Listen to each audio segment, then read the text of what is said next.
भारतीय मजदूर संघ की परंपरा के अनुसार कि हम लोग जो है समय पालन के लिए और जाने जाते हैं दुनिया के अंदर, इसलिए आज का जो कार्यक्रम है वो ठीक समय से हम प्रारंभ करेंगे। अभी 1 मिनट देरी है, लोग जुड़ते जाएंगे और हमारा कार्यक्रम आगे बढ़ता रहेगा। आप सभी लोग 4 बज गए हैं, आप सभी लोगों का इस कार्यक्रम में स्वागत है। अभी आगे कोई कार्यक्रम करने के पहले सबसे पहले मैं विस्तृत गुहा, जो हमारे वेस्ट बंगाल के स्टेट सेक्रेटरी हैं, उनसे निवेदन करूंगा कि वो श्रमिक गीत प्रारंभ करें और श्रमिक गीत के पश्चात हमारा कार्यक्रम यथावत चलेगा। तो एक गीत जो है उनके द्वारा प्रारंभ किया जाए। जी। नमस्कार। स्वयं अब जाग कर हमको जगाना देश है अपना। स्वयं अब जाग कर हमको जगाना देश है अपना। हाँ, दोहराएंगे? सबको दोहराना है ना? ओ अच्छा, ठीक। नहीं दोहराना है, आप अकेले लेंगे? बोलिए, जैसे आप बोलेंगे आदेश। ठीक है, आप अकेले लीजिए। ठीक। स्वयं अब जाग कर हमको जगाना देश है अपना। जगाना देश है अपना, जगाना देश है अपना। स्वयं अब जाग कर हमको जगाना देश है अपना। हमारे देश की हमें प्राणों से प्यारी है। यहीं के अन्न जल वायु परम श्रद्धा हमारी है। सभाषा है हमें प्यारी, वो प्यारा देश है अपना। सभाषा है हमें प्यारी, वो प्यारा देश है अपना। जगाना देश है अपना, जगाना देश है अपना। स्वयं अब जाग कर हमको जगाना देश है अपना। नहीं है अब समय कोई गहन निद्रा में सोने का। समय है एक होने का, न मतभेदों में खोने।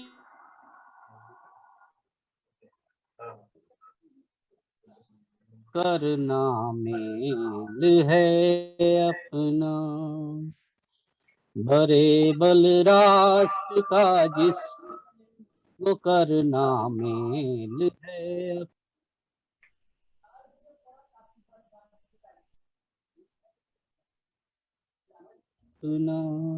देश है अपना।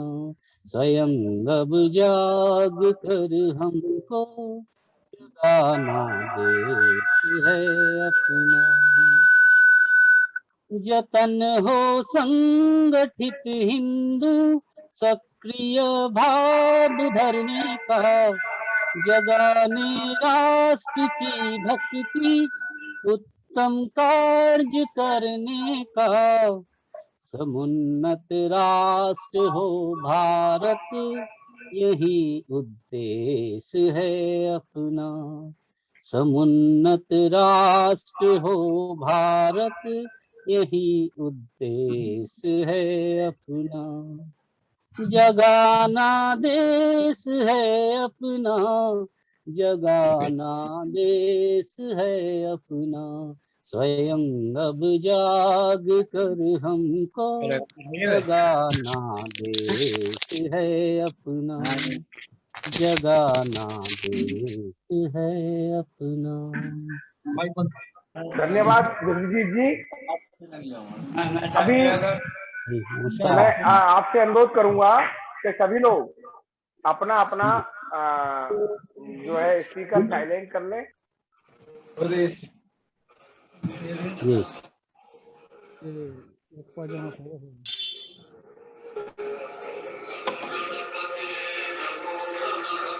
जिसको बोलने के लिए बोला जाएगा तब वो जो है अपना स्पीकर ऑन करेंगे, क्योंकि मेरा ये मोबाइल से संचालन हो रहा है तो वो फोन कभी कभी आ जाता है, डिस्टर्बिंग हो जाता है।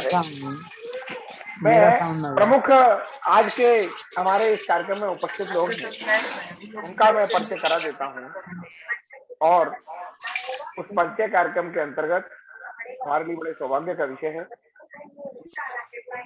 गठन करने के लिए भारतीय मजदूर संघ के अखिल भारतीय महामंत्री श्रीमान विनय कुमार सिन्हा जी हमारे बीच में उपस्थित हैं। इस कार्यक्रम में मैं उनका स्वागत करता हूं और साथ ही हमारे वेस्ट बंगाल के महामंत्री श्रीमान उज्जवल मुखर्जी जी भी इस कार्यक्रम में उपस्थित हैं। हमारे उड़ीसा प्रदेश के महामंत्री श्रीमान विनय कुमार त्रिपाठी जी भी उपस्थित हैं। श्री पृथ्वीराज पंडा जो कि उड़ीसा प्रदेश के अध्यक्ष हैं वो भी उपस्थित हैं, उनका भी हम स्वागत करते हैं। हमारे दो फेडरेशनों के प्रमुख व्यक्ति, हमारा अखिल भारतीय कोयला खदान मजदूर संघ के राष्ट्रीय अध्यक्ष श्रीमान नरेंद्र सिंह जी वेस्ट बंगाल से आते हैं, हमारे बीच में उपस्थित हैं, उनका भी हम स्वागत करते हैं। और सच्चिदानंद गणनायक जी जो कि पीसीएनसी के जनरल सेक्रेटरी हैं, वो भी ऑल इंडिया जनरल सेक्रेटरी हैं। मातृशक्ति भी उपस्थित है, तो उन सबका स्वागत करते हुए, और अभी हमारे पश्चिम बंगाल के अध्यक्ष श्रीमान अंतनु मुखर्जी जी भी कार्यक्रम से जुड़ गए हैं, उनका भी हम स्वागत करते हैं। प्रदेश संगठन मंत्री वेस्ट बंगाल रंजन साहू भी जुड़े हुए हैं, उनका भी स्वागत है। और सबसे महत्वपूर्ण बात यह है, जो आज से ये जो कार्यक्रम कंटिन्यू चलेगा, उस कार्यक्रम को लगातार जो संचालन करेंगे जिन्होंने वह है हमारे हाईकोर्ट के एडवोकेट वेस्ट बंगाल के रहने वाले हैं श्रीमान राजा सत्यजीत बनर्जी। इनके पास हाईकोर्ट के अंदर एक बड़ी टीम है। इन्होंने मजदूरों के हित में अनेक काम किए हैं। अभी उन्होंने हमको समय दिया है कि वो प्रत्येक रविवार को 4 से 5 बजे तक, और लेबर लॉ जो कि हमें ट्रेड यूनियन के फील्ड में हम सब काम करते हैं, आज भले ही हमारे कार्यक्रम में 30-40 लोग जुड़ेंगे, आगे ज्यादा भी जुड़ सकते हैं, लेकिन पश्चिम बंगाल, बिहार, उड़ीसा, झारखंड, कम से कम ये हमारा जो पूर्व क्षेत्र है इसके प्रमुख 40 लोग जुड़े हैं कार्यकर्ता, और हमको लगेगा कोई और भी अगर जुड़ना चाहेगा तो उसका भी हम स्वागत करते हुए इस कार्यक्रम में लगातार ये क्लास चलेगा एक एक विषय पर। तो आज मैं ज्यादा समय ना लेते हुए सीधा और वर्तमान में जो लेबर लॉ की क्या पोजीशन है, और आगे तो सत्यजीत जी को कंटिन्यू करेंगे, लेकिन अभी मैं हमारे जो राष्ट्रीय महामंत्री जी उपस्थित हैं उनसे मैं निवेदन करूंगा कि हमको इस विषय पर मार्गदर्शित करें। माननीय विनय कुमार सिन्हा जी। सबको नमस्कार। आज बड़ी प्रसन्नता का विषय है कि संयोग है कि आज मैं और आदरणीय गणेश मिश्रा जी दोनों ही हम लोग एक साथ प्रवास पर, उड़ीसा प्रदेश के प्रवास पर हैं। कल मुझे जानकारी मिली कि अपने हाई कोर्ट के वरिष्ठ अधिवक्ता एडवोकेट विश्वजीत जी उन्होंने ऐसा हमको ये अवसर दिया है कि हम लेबर कोड पर प्रत्येक रविवार को हम 1 घंटे का समय देंगे। तो भारतीय मजदूर संघ उनका अभिनंदन करता है और हम आभार व्यक्त करते हैं। आज के समय में, वर्तमान समय में जिस तरह हमारा मजदूर क्षेत्र है, खास करके जो हमारे प्रवासी मजदूर हैं, असंगठित क्षेत्र के मजदूर हैं, वो जिस तरह से पीड़ित हैं और उनको श्रम कानून से ज्यादा पीड़ित हैं अज्ञानतावश। उनको जानकारी नहीं कि उनके सुरक्षा के कौन से प्रावधान सरकार के हैं, उन्हें कौन सा प्रावधान का लाभ मिल रहा है, नहीं मिल रहा है, इसके प्रति बड़े वो अनभिज्ञ हैं। जानकारी नहीं रहने के कारण, शिक्षा का अभाव रहने के कारण वो आज सबसे अधिक पीड़ित वर्ग है। तो अगर अपने राजा विश्वजीत जी ने अगर ऐसा हमें सहयोग देने का आग्रह किया, सहयोग देने का किया है, तो मैं उनका आभार व्यक्त करता हूं और मैं यह अपेक्षा रखता हूं कि इस वर्ग से और भी अगर इस कार्यक्रम से प्रेरित होकर और भी अधिवक्ता हमारे साथ जुड़ते हैं तो यह एक पुण्य का कार्य होगा। हम ऐसे लोगों के, दबे कुचले लोगों के विकास के लिए, ऐसे लोगों के लिए, हम के समाज के पिछले पादान पर खड़े लोगों को हम अगर मदद के लिए आगे आते हैं, एक बड़ा उपलब्धि होगा भारतीय मजदूर संघ का और ऐसे अपने साथ जुड़े कार्यकर्ताओं का। तो सबसे पहले मैं एडवोकेट का मैं भूरी भूरी अभिनंदन करता हूं, प्रशंसा करता हूं और भारतीय मजदूर संघ केंद्र की ओर से मैं और पूर्वी क्षेत्र की ओर से मैं आभार व्यक्त करता हूं। अपने साथ जुड़े पूर्वी क्षेत्र के सभी प्रदेशों के महामंत्री, अध्यक्ष, संगठन मंत्री अपने साथ जुड़े हैं। आज यह पहला अवसर है, इसलिए हो सकता है कि इसका प्रचार प्रसार अभी नहीं हुआ, लेकिन इसकी इतनी आवश्यकता हमारे लीडरशिप को ही है। हम आम मजदूरों को तो बाद में इसकी जानकारी की आवश्यकता है, अभी तो हमारी जो लीडरशिप है, इस लीडरशिप को ही श्रम कानूनों के विषय में जानकारी अगर समुचित होता है तो वो नीचे इस व्यवस्था को ले जाने में सफल होंगे। और विशेषकर अभी जो एक ऊहापोह की स्थिति बनी हुई है कि सरकार ने 4 नए लेबर कोड का प्रावधान किया है और एक दुविधा की स्थिति बनी हुई है कि भारतीय मजदूर संघ के अलावा अन्य केंद्रीय श्रम संगठन इन चारों लेबर कोड का विरोध कर रहे हैं और सरकार के सामने यह मांग रखा है कि इन चारों लेबर कोड को वापस ले सरकार। लेकिन भारतीय मजदूर संघ, हम रिस्पॉन्सिव कोऑपरेशन में विश्वास करते हैं। हम सरकार के वैसे कदम को जो हमारे मजदूरों के हित में है, ऐसी कोई निर्णय है तो उनका हम स्वागत करते हैं, उनको हम सहयोग करते हैं। और अगर कोई ऐसा निर्णय जो हमारे श्रमिकों के हित के विरुद्ध है तो हम संघर्ष में भी कोई परहेज नहीं करते। भारतीय मजदूर संघ संवाद और संघर्ष।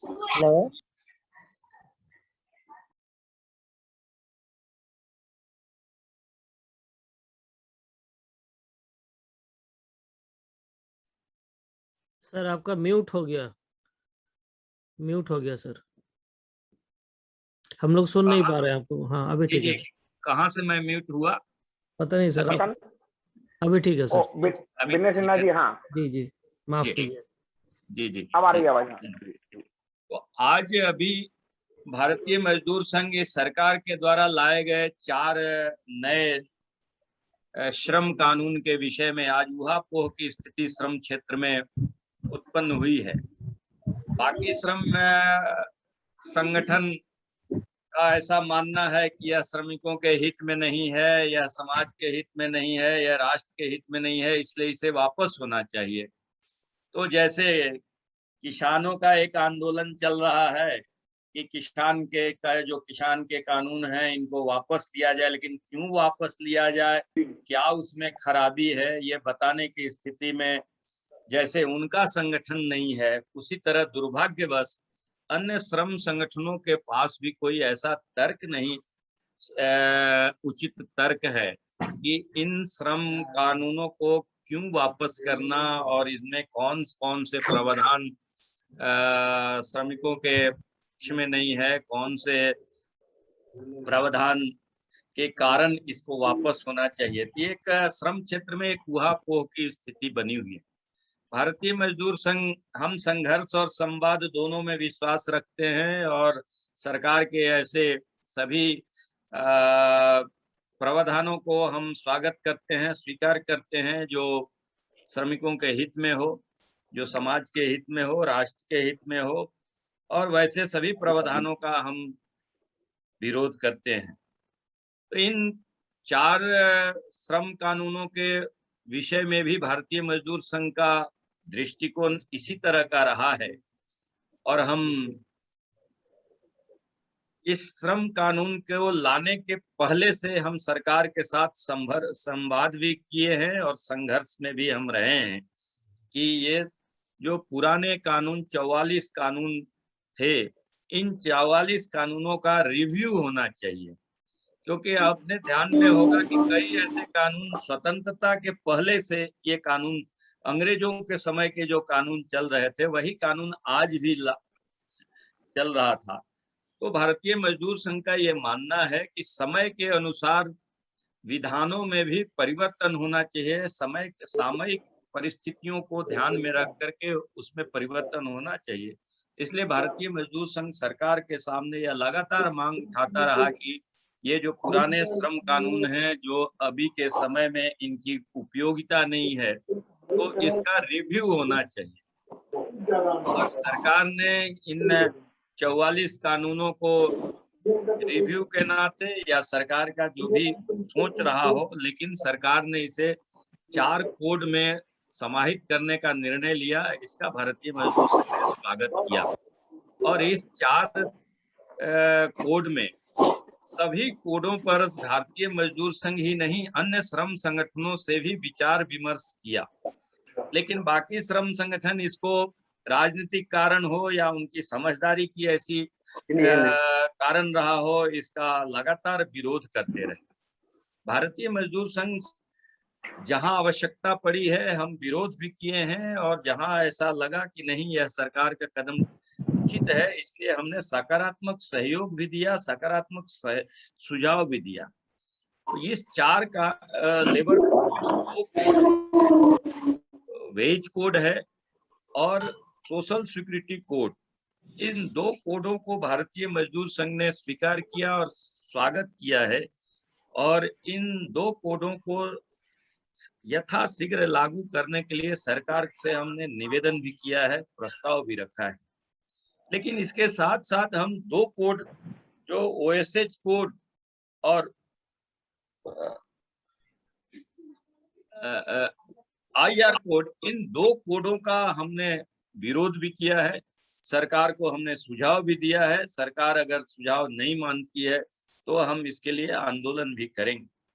अब कई बार अपने भी कार्यकर्ताओं को, अपने मित्रों को ऐसा लगता है कि भारतीय मजदूर संघ, कभी कभी हमारे मीडिया के मित्र, कभी कभी हमारे मित्र श्रम संगठन को लगता है कि शायद एक खास दल की, अमुक दल की सरकार है, इसलिए भारतीय मजदूर संघ थोड़ा नरमी बरत रहा है या थोड़ा सरकार के साथ कदम मिला रहा है। ऐसे कई आक्षेप हम पर लगते हैं, लेकिन भारतीय मजदूर संघ अपने स्थापना काल से हम सकारात्मक सहयोग के लिए तैयार रहते हैं।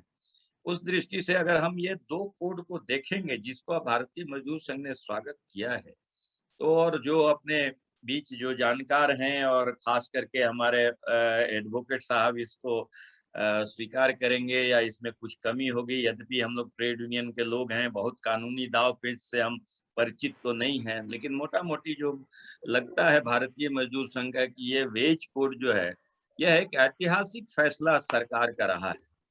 हम पिछले दिनों में देखते थे कि आज मजदूरों को जो शेड्यूल एम्प्लॉयमेंट में जो मजदूर थे उनको ही मिनिमम वेज का अधिकार था, लेकिन इस सरकार ने इस शेड्यूल एम्प्लॉयमेंट को की व्यवस्था को समाप्त किया और सारे के सारे मजदूर मिनिमम वेज के लिए अधिकृत होंगे। और इसने ऐसे और कई प्रावधान दिए कि उनका आज अगर कोई कॉन्ट्रैक्टर है, अगर मिनिमम वेज का कोई हम बात उठाएं तो सीधे वो कहेंगे कि भाई इस मजदूर को तो हम रखे ही नहीं है, ये मेरा मजदूर ही नहीं है, उनका आइडेंटिटी नहीं है, उनका नहीं है।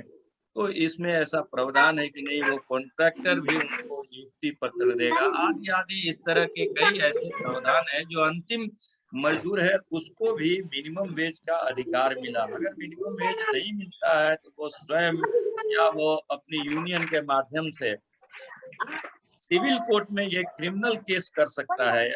अभी तक का प्रावधान था कि वो लेबर कोर्ट में जाता था, वर्षों वर्ष ये केस मुकदमा चलता था, उसको न्याय नहीं मिल पाता था। तो ऐसे कई प्रावधान हैं जो मजदूरों के हित में है, इसलिए भारतीय मजदूर संघ ने इस कोड को स्वीकार किया है, इसका स्वागत किया है और सरकार पर यह दबाव बनाने का प्रयास किया कि इसे जल्द से जल्द लागू किया जा सकता है, किया जाए। इसी तरह से सोशल सिक्योरिटी में भी कई ऐसे क्षेत्र हैं जिन क्षेत्र के मजदूरों को सोशल सिक्योरिटी का लाभ नहीं मिलता था, लेकिन इसमें ईएसआई पीएफ का दायरा बढ़ा।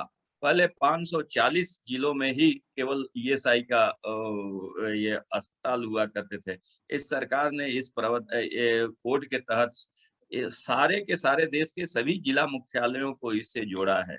प्लांटेशन के मजदूरों को, ऑटो के मजदूरों को ये कहीं किसी भी सोशल सिक्योरिटी के दायरे में नहीं आते थे, इस कोड में यह प्रावधान हुआ है। अभी अभी नए शब्द हम gig economy, gig worker, platform worker, अगर हम उसको ध्यान से देखेंगे तो इन सब में इनका एम्प्लॉयर और एम्प्लॉय का रिलेशन नहीं होने के कारण इनको भी सोशल सिक्योरिटी के दायरे में नहीं आ पा रहे थे, लेकिन इस सरकार का इस सोशल सिक्योरिटी कोड में यह प्रावधान किया गया है। तो चूंकि यद्यपि हमारा भारतीय मजदूर संघ का यह मांग था कि हमको यूनिवर्सल सोशल सिक्योरिटी सरकार को देना चाहिए, लेकिन हमारी पूरी मांग नहीं मानी गई, लेकिन फिर भी इसका जो विस्तार हुआ है उसमें अधिकांश मजदूर इस सोशल सिक्योरिटी के कोड में शामिल हुए हैं। इसलिए हमने सरकार के इस प्रावधान का हमने स्वागत किया है। तो ये दो कोड को भारतीय मजदूर संघ ने स्वागत किया, स्वीकार किया है, लेकिन इसके साथ साथ मैं दो कोड का स्वीकार नहीं किया, मैं उसका विरोध आज भी कर रहा हूँ। जो एक ओएसएच कोड है, ऑक्यूपेशनल हेल्थ एंड सेफ्टी में सरकार ने इसमें जो प्रावधान किया है, जो थ्रेशोल्ड है उस थ्रेशोल्ड को डबल किया है। फैक्ट्री एक्ट में इन्होंने परिवर्तन किया है। अब अभी आप माइग्रेंट लेबर का अभी हम दुर्दशा देखें कि माइग्रेंट लेबर का किस तरह से इस कोविड के समय में उनको परेशानी उनको झेलना पड़ा। और अभी तक का ये प्रावधान था कि अगर 5 मजदूर को कोई कॉन्ट्रैक्टर लेकर के वापस कहीं किसी काम के लिए ले जाता है तो ये 5 मजदूर को भी माइग्रेंट एक्ट के दायरे में लाया जाता था, लेकिन अभी सरकार ने इसको डबल 10 मजदूर किया है। तो अभी तो हम 5 को किए थे तो उसमें हम नहीं इनको संभाल पाए, अगर हम इसको डबल करते हैं तो और भी इनकी परेशानी बढ़ेगी, इनका कोई सुरक्षा कोई ये नहीं हो पाएगा। इसलिए इसी तरह से फैक्ट्री एक्ट जो मशीन से चलने वाली फैक्ट्री है उसमें 20 से 40 किया, जो हाथ से चलने वाले उद्योग हैं उसमें 10 से 20 किया इन्होंने, कॉन्ट्रैक्ट एक्ट में इन्होंने 20 से 50 किया। इन सबका जो थ्रेशोल्ड जो संख्या है कवरेज का उसको बढ़ाया, तो बढ़ाने के कारण ये दायरा सीमित हुआ इनको लाभ का। इसलिए हम सरकार से मांग करते हैं कि जो संख्या पहले से तय है ओएसएच कोड में वो संख्या ही रहना चाहिए। अभी तक महिलाओं को हम विरोध करते थे कि इनको रात्रि का पाली में काम नहीं देना चाहिए, क्योंकि महिलाओं को हम आर्थिक गतिविधि के साथ साथ इनकी एक सामाजिक गतिविधि भी है, उससे भी इनकार हम नहीं कर सकते। इनको अपने बुजुर्गों का देखभाल, छोटे बच्चों का देखभाल, यह भी एक अलग से इनका दायित्व है जो पुरुषों से भिन्न है। इसलिए इनको ये सुविधा मिलनी चाहिए कि वो रात्रि पाली में इनको नहीं काम पर लगाया जाना चाहिए। लेकिन सरकार ने इसमें रात्रि पाली के साथ साथ यह व्यवस्था किया कि ये खान के नीचे भी जा करके इनको काम पर लगाया जा सकता है। इसलिए हम भारतीय मजदूर संघ इसका विरोध करता है। ऐसे कई प्रावधान है जिसको लेकर के भारतीय मजदूर संघ की आपत्ति है। इसी तरह से आईआर कोड, हम भारतीय मजदूर संघ की ओर से सरकार के इस एक कदम का हम प्रशंसा करते हैं कि जो अपने जानकार होंगे, अभी आईआर कोड का नाम पहले इंडस्ट्रियल डिस्प्यूट एक्ट था। तो भारतीय मजदूर संघ का यह मानना था कि इसके नामकरण से ही एक हम पर मानसिक दबाव बनता था कि हम डिस्प्यूट करने जा रहे हैं। तो भारतीय मजदूर संघ के सुझाव पर हम इंडस्ट्रियल रिलेशन आईआर कोड के हमारा औद्योगिक संबंध एक मधुर संबंध बने, इस मनोवैज्ञानिक दृष्टि से हमने सुझाव दिया था। तो सरकार ने इसके टाइटल को तो IR code industrial dispute act के बदले आईआर कोड रखा। हम इसका स्वागत करते हैं। लेकिन इसमें जो आईआर कोड में जो ट्रेड यूनियन के मान्यता के जो प्रावधान इसमें लाए गए हैं, भारतीय मजदूर संघ इसका कड़ा विरोध करता है कि अगर यह कोड जैसे है इस तरह से अगर लागू होता है तो भारत के किसी भी उद्योग में ट्रेड यूनियन का अस्तित्व नहीं रहेगा, ट्रेड यूनियन समाप्त हो जाएगा। इसलिए हम इसका कड़ा विरोध करते हैं। इसमें कई ऐसे प्रावधान है कि यूनियन के मान्यता का जो चुनाव होगा, उस चुनाव के लिए चुनाव अधिकारी जो है सो प्रबंधन नियुक्त करेगा। अगर चुनाव का वोटर लिस्ट जो है वो वोटर लिस्ट चुनाव जो प्रबंधन के अधिकारी होंगे वो तैयार करेंगे, वो डिक्लेयर करेंगे। तो इन सब विषयों को लेकर के भारतीय मजदूर संघ की आपत्ति है। इसी तरह उन्होंने व्यवस्था दिया कि किसी इंडस्ट्री में 51% अगर वोट जिसको मिलता है वो सोल बार्गेनिंग एजेंट होगा और 51% इसका वो मस्टर रोल का। तो भारतीय मजदूर संघ का यह विरोध है कि एक तो 51% नहीं होना चाहिए, 75% होना चाहिए सोल बार्गेनिंग एजेंट होने के लिए। और जो वोटर हैं उनको उसका 75 या 51 जो भी वो तय करते हैं, जो वोटर हैं उनका होना चाहिए। मस्टर रोल पर जितने लोग हैं सभी लोग वोटर होंगे ये कोई जरूरी नहीं है। सभी लोग जो मस्टर रोल पर हैं वो वोट कास्ट करेंगे ये कोई जरूरी नहीं है। इसलिए कास्ट वोट का 51% को सोल बार्गेनिंग एजेंट रखना चाहिए। इसी तरह उन्होंने 20% का लाया कि अगर जहां एक से अधिक यूनियन है वहां 20% से अधिक जिसको वोट आता है वो बार्गेनिंग काउंसिल का मेंबर होगा। उसके साथ भी यही उन्होंने प्रावधान रखा है कि टोटल मस्टर रोल का, तो मस्टर रोल का पर नहीं होना चाहिए। टोटल कास्ट वोट का 20% और 51% अगर होता है इसको मानना चाहिए। और निष्पक्ष एजेंसी के द्वारा ये मान्यता की जो भी चुनाव की पद्धतियां अपनाई जाती है वह निष्पक्ष एजेंसी जो सरकार का आरएलसी, एएलसी, लेबर डिपार्टमेंट उसके माध्यम से होना चाहिए, न कि क्या।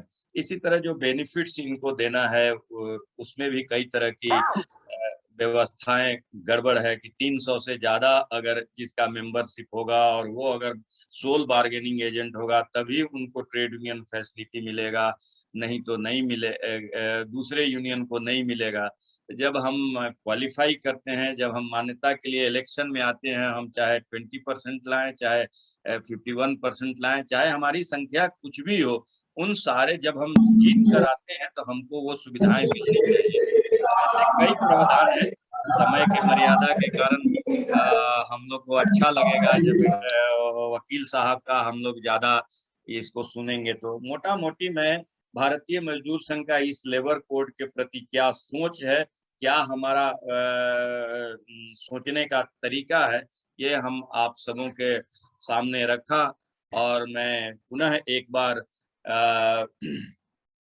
राजा एडवोकेट राजा को अभिनंदन करते हैं, उनका धन्यवाद देते हैं और हम आशा करते हैं कि इन सारे बिंदुओं पर एक एक्सपर्ट ओपिनियन उनके माध्यम से आएगा।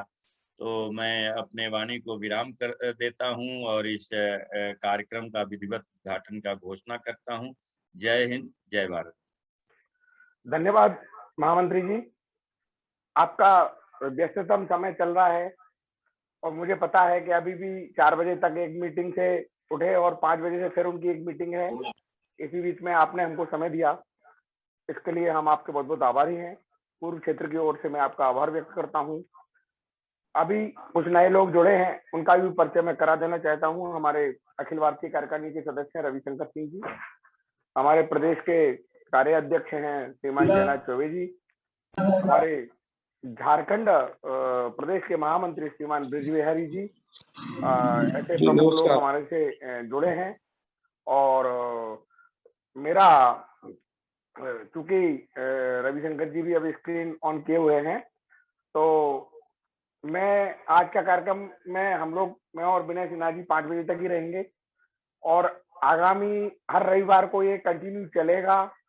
और एक एडवोकेट की दृष्टिकोण से एक 10, 12, 15 एक्ट आपने हमें लिस्ट में दिए हैं और बाकी का आपके डिमांड पर भी उस पर क्लास हो सकता है।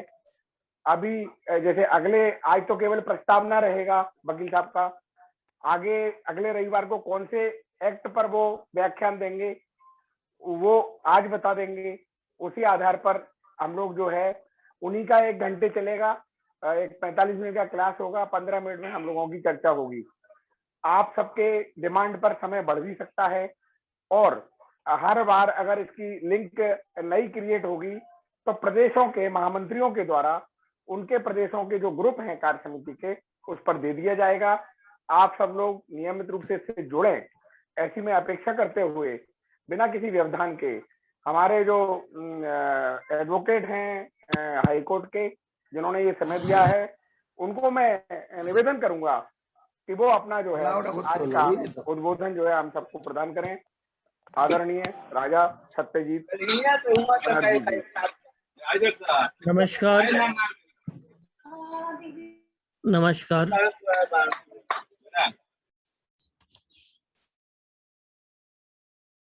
आप स्टार्ट करें वकील साहब। नमस्कार जी, नमस्कार। बहुत बहुत शुक्रिया आदरणीय विनय कुमार सिन्हा जी, उन्होंने हमें मार्गदर्शन दिया इस विषय पे।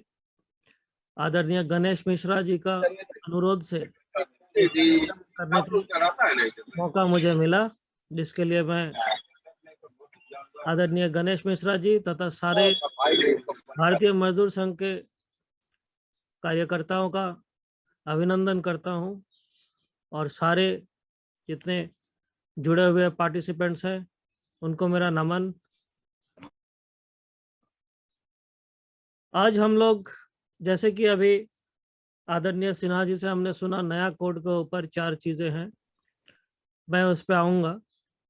हमारा इस प्रोग्राम करने का पहला उद्देश्य वह ये रहेगा कि कानूनी सलाह जानकारी के अभाव से काफ़ी मजदूरों की, हम लोग ग्रास रूट लेवल पर जा रहे हैं, काफ़ी मजदूरों को जो उलझने होती रहती है, जो हम अधिकतर नहीं संभाल पाते हैं या उसका सुलह नहीं हो पाता है। हमारा ये भी मानना है कानूनी दाव पेंच में फंसे हुए मजदूरों को निकालना मुश्किल होता है और मैनेजमेंट से बातचीत करके उसका हल निकाले तो अच्छा है। इस तरह का भी जो हमारा सोच है, कौन सा सोच किस दिशा तक, कहाँ तक सही है, और जहाँ तक मेरा अनुभव रहा है उस विषय से महामान्य उच्च अदालत, हमारे यहाँ पे बंगाल, उड़ीसा, झारखंड और बिहार के सदस्य जुड़े हुए हैं। इन सारी जगहों पे किस तरह की हाईकोर्ट ने क्या विचार व्यक्त किया है और सुप्रीम कोर्ट का क्या विचार है, इस बारे में अगर हमें जानकारी रहे तो हमें काम करने में आसानी हो, तथा हमारा अगर जानकारी रहे तो हम मैनेजमेंट से भी अपना बात करके उसको सुलह निकाल सकते हैं।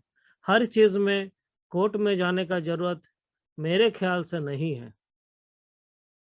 सही समय पे सही परामर्श मिलने पे काफ़ी उलझने खत्म हो जाती है। Specially labour and industrial law, ये जो मैटर है, इसमें काफ़ी सारे स्टेट्स एक्ट हैं, सेंट्रल एक्ट हैं। सेंट्रल एक्ट के तहत जो स्टेट एक्ट बने हुए हैं उसमें स्टेट वाइज उसका डिवीज़न अलग अलग है, उसका अलग अलग तरह से रूल्स बने हुए हैं। हर जगह हमारे यहाँ पे जो सुविधाएं मिलती हैं थोड़ा बहुत अलग मिलता है, झारखंड में थोड़ा बहुत अलग मिलता है, उड़ीसा में। इस तरह का जो चीज़ें हैं, मैं एक एक सेशन पे एक एक चीज़ों एक एक विषय के ऊपर आप लोगों को इस चीज़ को अवगत कराते रहूँगा। ये मेरा निजी ख्वाहिश है, अगर आप लोग अवसर प्रदान करें तो। जहाँ तक हम लोग migrant worker, bonded labour, child labour, contract labour, domestic inquiry होती है, एम्प्लॉयमेंट, आपका प्रोविडेंट फंड हो गया, स्टेट इंश्योरेंस हो गया, हम लोग इक्वल रेम्यूनरेशन के लिए भी कॉन्ट्रैक्चुअल वर्कर्स, उसके ऊपर भी आलोकपात करेंगे।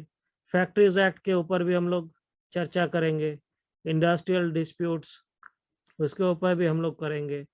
हमारी लेबर की, हमारी संगठन जो है, फेडरेशन की क्या अलग राइट्स हैं और जो फेडरेशन नहीं है सामान्य, उनकी क्या राइट्स हैं, दोनों में क्या अंतर है, उसको भी हम लोग चर्चा करेंगे।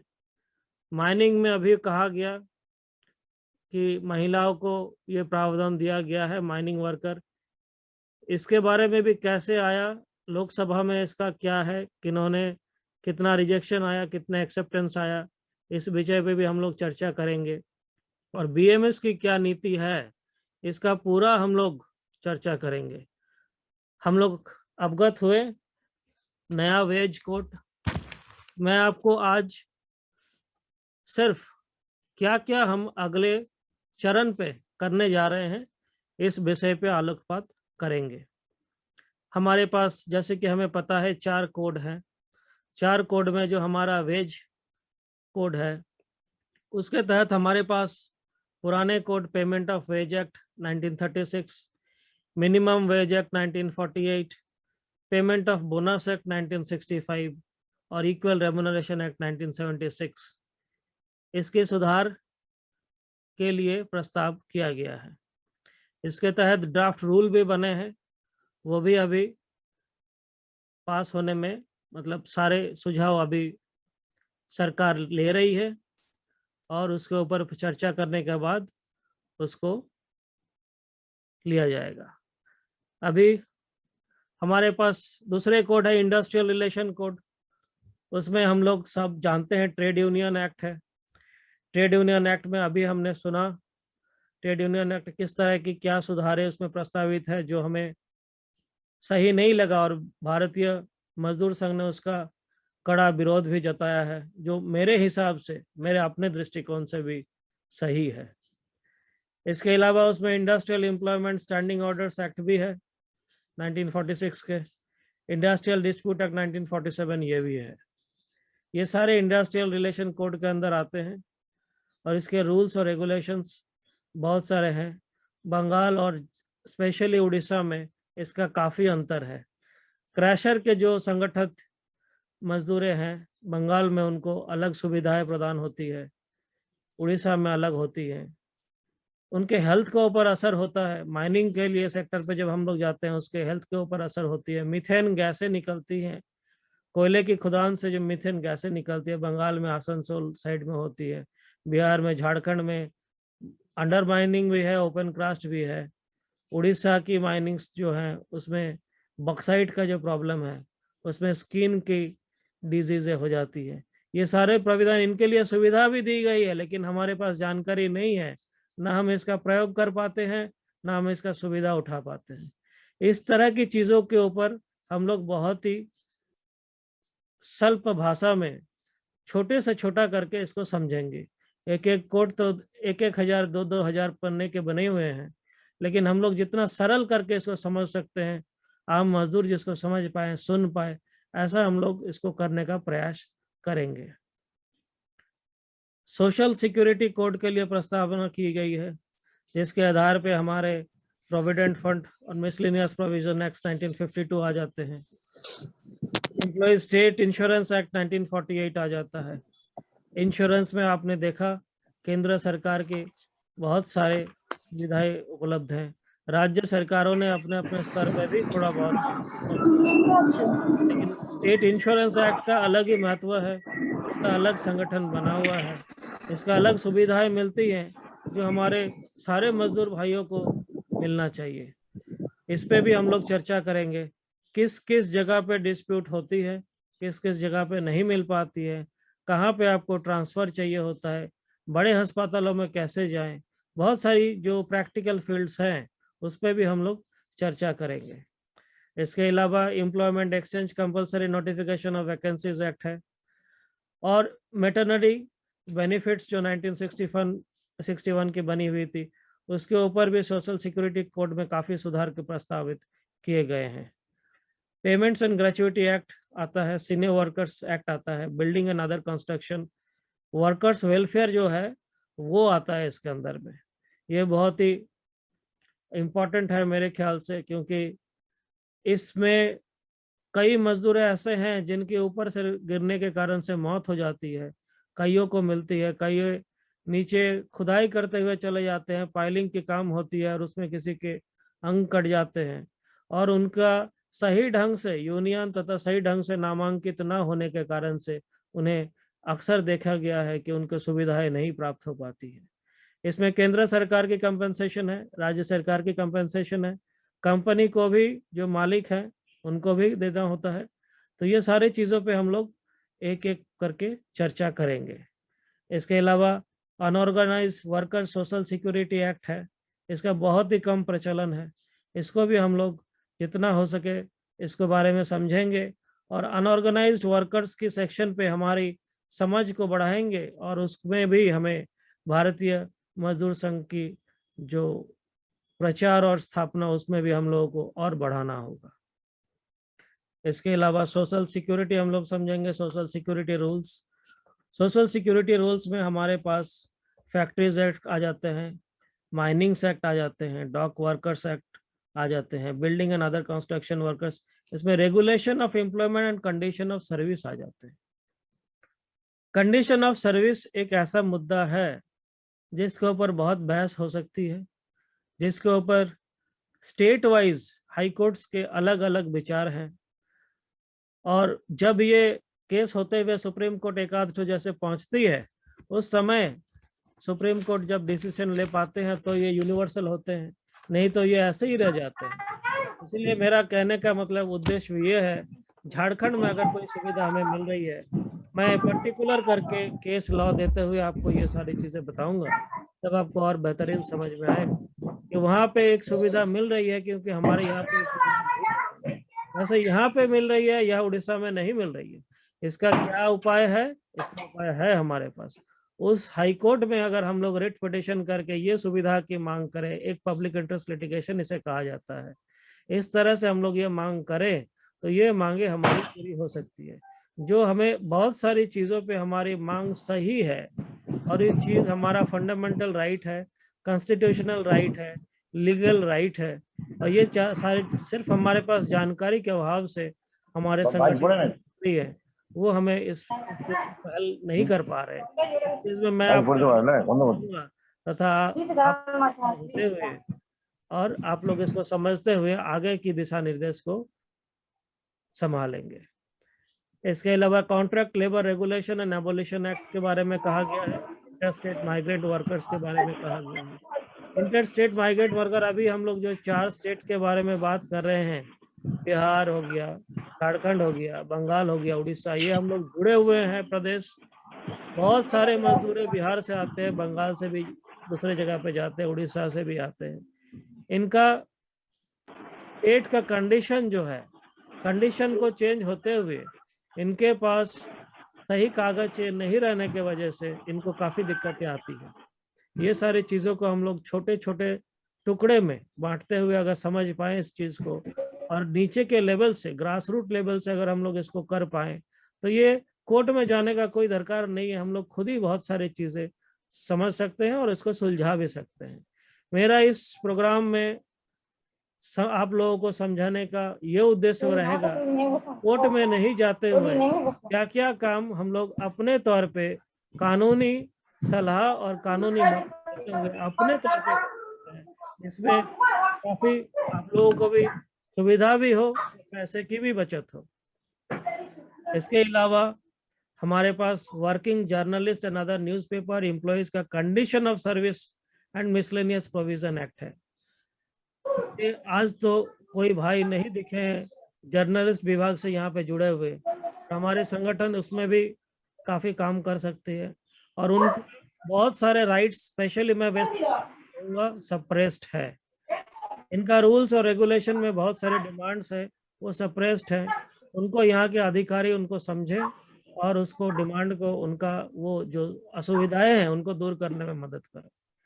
ट्रांसपोर्ट मोटर ट्रांसपोर्ट वर्कर में भी वही, मोटर ट्रांसपोर्ट वर्कर की बहुत सारी नया जो मोटर व्हीकल्स एक्ट में उसमें भी हमारे प्रोविजन है और यहाँ पे भी हमारे प्रोविजन है और स्टेट में भी अलग सा उनका प्रोविजन दिया गया है और स्टेट वाइज झारखंड में अलग, बंगाल में अलग ये भी है। तो इस तरह से उसमें भी हम लोग सुविधाएं ले सकते हैं। उसमें और एक बात है हमारे यहाँ पे इसके अलावा एक ग्रीन ट्राइब्यूनल बना हुआ है। ग्रीन ट्राइब्यूनल के बेंच कलकत्ता में उपलब्ध है जिसमें उड़ीसा और झारखंड इनका भी जो जुरिडिक्शन है वो बंगाल पे ही देखा जाता है, वो अलग सा वहाँ पे कोर्ट नहीं है। ये कुछ मामले हैं जो आपको यहाँ पे भी सुलझाए जा सकते हैं।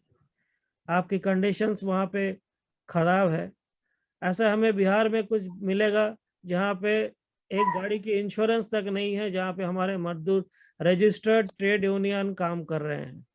जब हम लोग उस क्षेत्र में बात करेंगे मैं उस क्षेत्र की पर्टिकुलर बताऊंगा और उसमें लीगली क्या क्या एक्शंस हैं उसके बारे में भी मैं बताऊंगा और उस जिले के बारे में डिस्ट्रिक्ट वाइज भी मैं आपको आंकड़े बताऊंगा और आंकड़े से आप वहाँ के जो मंत्री हैं, महामंत्री हैं, वहाँ के जो संगठक हैं उसको समझते हुए वहाँ पर किस तरह से काम किया जा सकता है उसको भी हम लोग समझेंगे।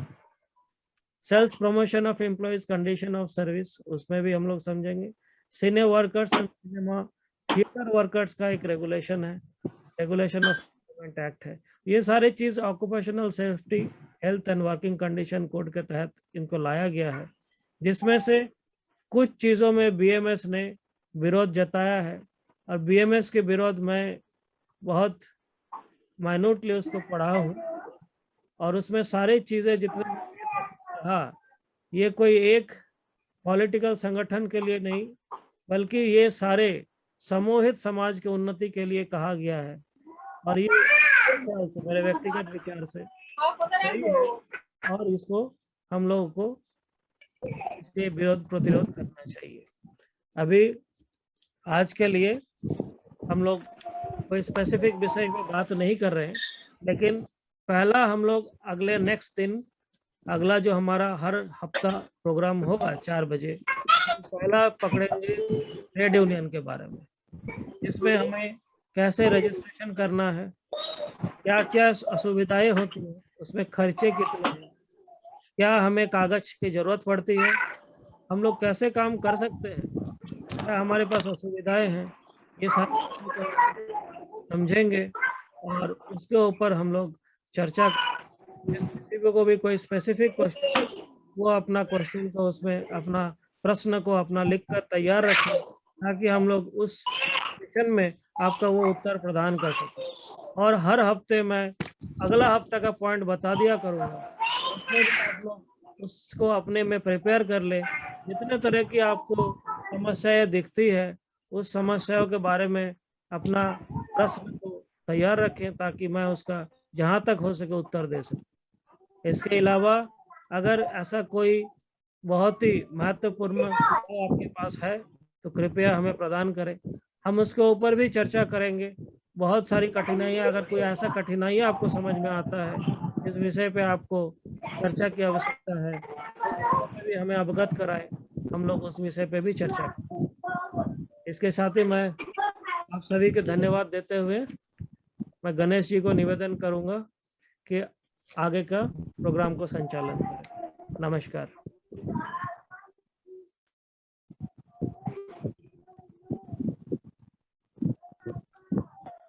वकील साहब महोदय को नमस्कार करते हुए, धन्यवाद देते हुए, अभी आज का कार्यक्रम हमारा अंतिम चरण की ओर जा रहा है और चूंकि हमको भी एक 5 बजे से बैठक में जाना है, आप सभी लोगों ने समय निकाला और अगला विषय अगले रविवार को कौन से विषय पर होगा, उस विषय पर हम जो है कौन से एक्ट पर चर्चा करेंगे वो आपको आज कल में ही भेज दिया जाएगा।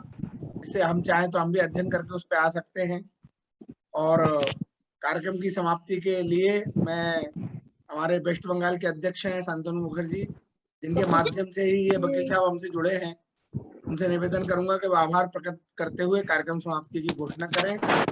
और वकील साहब का एक बार नंबर सबको बता देंगे, मोबाइल नंबर, तो जिससे कि सभी लोग नोट कर लेंगे और आगे लिंक भेजने का जो काम है जिससे बराबर होता रहेगा, महामंत्रियों के मोबाइल पर लिंक जाएगा, वो अपने प्रदेश को जो है जहां भी उनको भेजना है भेजेंगे। ये जूम जो है, जूम भी हमको वकील साहब ने ही प्रोवाइड किया है, वरना इस जूम के अंदर 1000 लोग हैं और ये 1000 वाला जूम भी बहुत महंगा आता है, लेकिन वकील साहब की ओर से प्रोवाइड किया गया है, तो इसलिए उनको मैं धन्यवाद देता हूँ। शांतनु मुखर्जी से निवेदन करूंगा जो अध्यक्ष है हमारे वेस्ट बंगाल के, कि आभार प्रकट करते हुए इस कार्यक्रम के समापन की घोषणा करें। नमस्कार।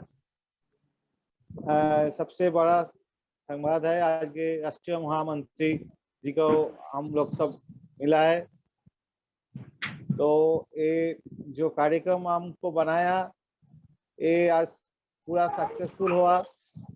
तो सारी आधिकारिक को, पूर्व क्षेत्रीय संगठन मंत्री गणेश मिश्रा जी को एवं हाट प्रदेश का जो जनरल सेक्रेटरी, संगठन मंत्री और सारी आधिकारिक को वेस्ट बंगाल बीएमएस तरफ से आपको सबको धन्यवाद देता हूं।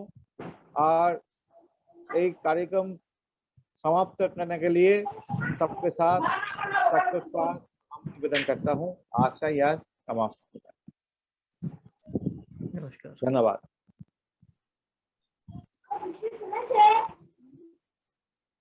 भारत माता की जय। भारत माता की